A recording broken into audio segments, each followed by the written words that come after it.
చూడు పద్దు, మొదటిసారి నిన్ను చూసి ఇష్టపడినప్పుడు కనీసం నీ పేరు కూడా తెలియదు.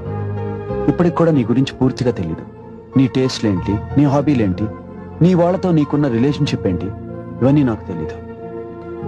ఇవన్నీ తెలియకుండా ఏంటిదంతా అంటే దానికి సమాధానం నాకు తెలీదు.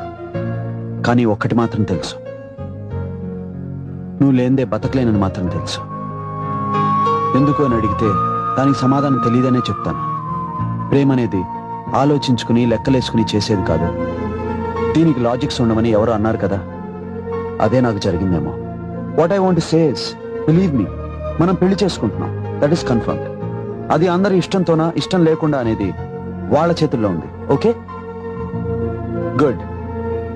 అయినా రేపు నువ్వు నన్ను చేసుకోకపోతే నేనేమైపోతానని కంగారు పడ అవసరం లేదు. బానుతో అడ్జస్ట్ అయిపోతా.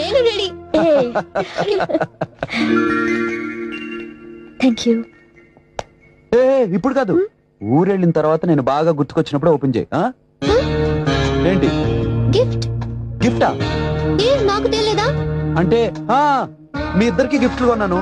ఊటీలో ఘాట్ రోడ్లు కదా, ఆ ఘాట్ రోడ్ లో టర్నింగ్ తిరిగేటప్పుడు కరెక్ట్ గా ఇద్దరు దొంగలు వచ్చి నీ గిఫ్ట్ అయిపోయారు.